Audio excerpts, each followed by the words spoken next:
G'day everyone, welcome to Two Wheel Workshop. I'm Brody and today I'm going to get stuck into the 75 XS650.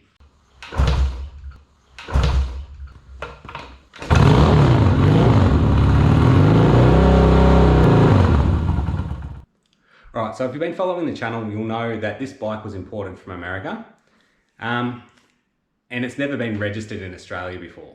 So where I could run into trouble with this is Australian design regulations were introduced in July 75. If this thing was produced prior to that, it doesn't need an engineer's certificate in order to be registered here. If it was produced after that, it does. Now there's no way of telling when in 75 it was actually manufactured from the frame number. So it's all going to come down to whoever's doing the paperwork at Vic Roads. Alright, so in order to avoid any potential problems, what I'm going to do is I'm going to get this back into roadworthy stock form, whether or not I need to get an engineer's certificate or not. Get it in my name, and then once that's done, I'll rip it back to bits and start building it into something that I actually want to build. Alright, so for today's jobs, all I'm going to do is I'm going to start ripping it to bits, prioritising parts for cleanup, and just get stuck into it.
Alright, so the bike's in bits now and my shed looks like a bomb hit it. So now I'm going to go through and have a look at all the individual bits and see what I need to do to get this thing back on the road. Right, so everything on here is going to need sandblasting. I've got the side covers, the headlight bucket, chain guard, the headlight mounts, and just all the engine mounts and stuff like that. So I'm not going to rebuild the shocks, but I am going to clean them up a little bit just to make them look roadworthy, just to get them through inspection. I'm not going to bother with the wheels. I'm just going to nick the wheels off my XS just to get it through roadworthy. I need to rebuild the forks and put new swing arm bushings in. The tank needs treating and lining and obviously painting. I need to swap the red lenses on these indicators to amber. I'll clean up the triples and I'll re-grease the stem head bearings. So for the frame, I'm just going to degrease it and clean it. I'm not going to bother painting it because once I get it through roadworthy, I'm just going to pull it all down again and start cutting bits off. So there's really no point. But today I'm just going to start sandblasting and see how far I get. Alright, so it's 2 days later now. I spent most of yesterday glued to that thing. And this morning I got most of everything that I said I was going to get painted in paint. So I'll give you a look at that now. Alright, so I've got the foot pegs, chain guard, all the engine mounting bracketry and all that kind of stuff. That's all painted in VHT gloss black caliper paint because I want something pretty hard wearing. So I've done a pretty decent job of that because I'm going to use most of that in the final build. Alright, so here is the side covers. I only did a quick job on these. I just sandblasted them, put them in primer and then painted them with like a $4 can of gloss black. They're not terrible, but they're by no means showroom condition.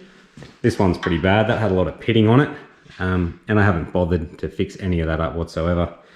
None of this is going to get used in the final build. It's just got to look kind of nice when I take it over the pits, so the bike doesn't look like an absolute rust bucket.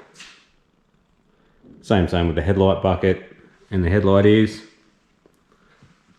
Alright, that's where I'm going to leave this one, guys. I'm just going to keep pushing on, doing these little jobs, and I'll update you as I go.